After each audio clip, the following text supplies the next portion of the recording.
Hi ಎಲ್ಲರಿಗೂ ನಮಸ್ಕಾರ. Welcome to my channel teach with talks 1 2 3.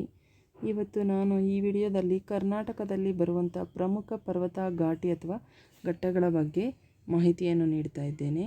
ಈ ಒಂದು ಟಾಪಿಕ್ಕು ಎಲ್ಲರೂ ಯಾರೆಲ್ಲ CET ಪರೀಕ್ಷೆಗಳನ್ನು ಬರ್ತಾ ಇದ್ದೀರೋ ಅವರಿಗೆಲ್ಲ ತುಂಬ ಉಪಯುಕ್ತವಾದ ಮಾಹಿತಿಯಾಗಿರುತ್ತದೆ.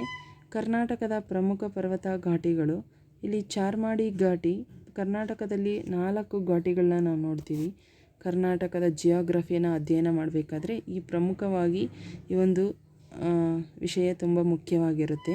ಕರ್ನಾಟಕದಲ್ಲಿ ಬರುವಂಥ ಪ್ರಮುಖ ಪರ್ವತ ಘಾಟಿಗಳು ಚಾರ್ಮಾಡಿ ಘಾಟಿ, ಶಿರಾಡಿ ಘಾಟಿ, ಆಗುಂಬೆ ಘಾಟಿ, ಉಳಿಕಲ್ ಘಾಟಿ. ಈ ಪ್ರಮುಖವಾಗಿ 4 ಘಾಟಿಗಳು ಅಥವಾ ಘಟ್ಟಗಳು ಬರುತ್ತೆ.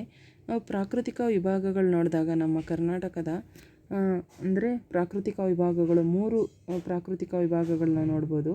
ಇಲ್ಲಿ ಇದು ಉತ್ತರ ಮೈದಾನ, ನೆಕ್ಸ್ಟ್ ಇಲ್ಲಿ ಇದು ಮಲೆನಾಡು ಆಗಿರುತ್ತೆ.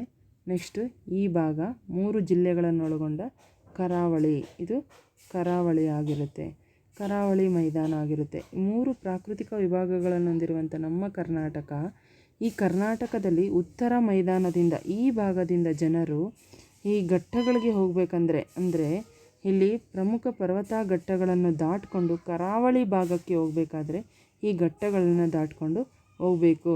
ಅಂತಹ ಘಟ್ಟಗಳಲ್ಲಿ ಒಂದನೇದು ಚಾರ್ಮಾಡಿ ಘಾಟ್ ಆಗಿರುತ್ತೆ, ನೆಕ್ಸ್ಟು ಶಿರಾಡಿ ಘಾಟ್ ಆಗಿರುತ್ತೆ, ನೆಕ್ಸ್ಟ್ ಆಗುಂಬೆ, ಉಳಿಕಲ್ಲು. ಪ್ರಮುಖವಾಗಿ 4 ಘಟ್ಟಗಳನ್ನು ನಾವು ನಮ್ಮ ಕರ್ನಾಟಕದ ಪ್ರಾಕೃತಿಕ ವಿಭಾಗಗಳಲ್ಲಿ ನೋಡ್ಬೋದು. ಅದೇ ರೀತಿ ಪ್ರಾಕೃತಿಕ ವಿಭಾಗಗಳಲ್ಲಿ ನೋಡ್ಬೋದು.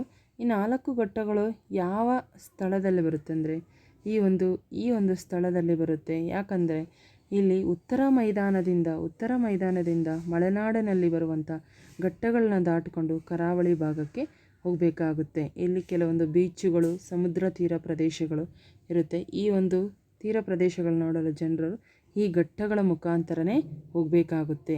ಅಂದರೆ ಕರ್ನಾಟಕದ ಪೂರ್ವ ಮೈದಾನದಿಂದ ಪಶ್ಚಿಮ ಘಟ್ಟಗಳನ್ನು ದಾಟಿ ಆ ಪಶ್ಚಿಮ ಘಟ್ಟಗಳೇ 4 ಘಟ್ಟಗಳು ಚಾರ್ಮಾಡಿ, ಶಿರಾಡಿ, ಆಗುಂಬೆ, ಉಳಿಕಲ್ಲು. ಕರಾವಳಿ ಮೈದಾನಕ್ಕೆ ಹೋಗುವ ಮಾರ್ಗವನ್ನು ಏನಂತ ಕರಿತೀವಿ? ಇಲ್ಲಿ ಪರ್ವತ ಘಾಟಿಗಳು ಅಂತ ಕರೀತಾರೆ. ನೆಕ್ಸ್ಟು ಇಲ್ಲಿ ಪ್ರಮುಖ ಪರ್ವತ ಘಾಟಿಗಳು, ಇಲ್ಲಿ ಪ್ರಮುಖವಾಗಿ 4 ಘಟ್ಟಗಳು ಅಥವಾ ಘಾಟಿಗಳು ಬರುತ್ತೆ. ಒಂದನೇದು ಇಲ್ಲಿ ಚಾರ್ಮಾಡಿ ಘಾಟಿ. ಇಲ್ಲಿ ಚಾರ್ಮಾಡಿ ಘಾಟಿ ಬಂದುಬಿಟ್ಟು ಚಾರ್ಮಾಡಿ ಘಾಟಿ ಮಂಗಳೂರು ಮತ್ತು ಚಿಕ್ಕಮಗಳೂರು ನಡುವೆ ಸಂಪರ್ಕ ಕಲ್ಪಿಸ್ತಿದೆ. ಇದಕ್ಕೆ ಈಸಿಯಾಗಿ ನೆನಪಿಟ್ಕೋಬೇಕಂದ್ರೆ ಚಾಮಾಚಿ ಅಥವಾ ಚಮಚ ಅಂತಾದರೂ ಹೆಸರಿಕ್ಕೋಬೋದು. ನಮಗೆ ಈಸಿಯಾಗಿ ಡಿಸ್ಟಿಕ್ಗಳನ್ನು ನೆನಪಿನಲ್ಲಿ ಇಟ್ಕೊಳ್ಳೋದಕ್ಕೆ ಈ ಒಂದು ಟ್ರಿಕ್ಸ್ ಯೂಸ್ ಆಗುತ್ತೆ. ಅದೇ ರೀತಿ ಶಿರಾಡಿ ಘಾಟ್ ಇದು ಇದೊಂದು ಯಾವುದರ ಮಧ್ಯೆ ಸಂಪರ್ಕ ಕಲ್ಪಿಸ್ತದೆ ಅಂದರೆ ಹಾಸನ್ನು, ಸಕಲೇಶ್ವರ ಮತ್ತು ಮಂಗಳೂರು 3 ಡಿಸ್ಟಿಕ್ಗಳನ್ನ ನಡುವೆ ಸಂಪರ್ಕ ಕಲ್ಪಿಸ್ತದೆ. ಯಾವ ಘಾಟಿ? ಶಿರಾಡಿ ಘಾಟಿ ಅಥವಾ ಘಟ್ಟ ಅಂತಲೂ ಕರಿಬೋದು. ಇಲ್ಲಿ ಘಾಟಿ ಆಗಬೇಕು. ನೆಕ್ಸ್ಟು ಆಗುಂಬೆ ಘಾಟಿ. ಆಗುಂಬೆ ಬಂದುಬಿಟ್ಟು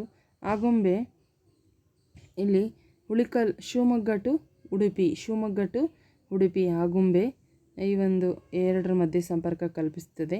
ನೆಕ್ಸ್ಟ್ ಉಳಿಕಲ್ ಘಾಟಿ ಶಿವಮೊಗ್ಗ ಮತ್ತು ಕುಂದಾಪುರ ನಡುವೆ ಸಂಪರ್ಕ ಕಲ್ಪಿಸುವುದು. ಈ ಒಂದು ಪ್ರಮುಖವಾದ ಘಟ್ಟಗಳು. ಈ ಘಟ್ಟಗಳು ತುಂಬ ಇಂಪಾರ್ಟೆಂಟ್ ಆಗಿರುತ್ತೆ.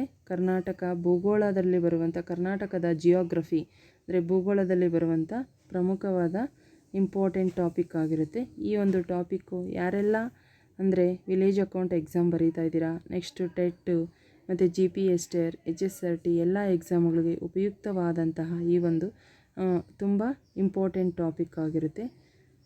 Thank you. Please like, subscribe. ಇದೇ ರೀತಿ ನಾನು ಇದೇ ಒಂದು ಚಾನಲ್ನಲ್ಲಿ ಸಮಾಜ ವಿಜ್ಞಾನಕ್ಕೆ ಸಂಬಂಧಪಟ್ಟಂತೆ ತುಂಬ ಮುಖ್ಯವಾದ ವಿಷಯಗಳನ್ನು ಚರ್ಚೆ ಮಾಡಿದ್ದೀನಿ. ಚೆಕ್ ಮಾಡ್ಕೊಳ್ಳಿ.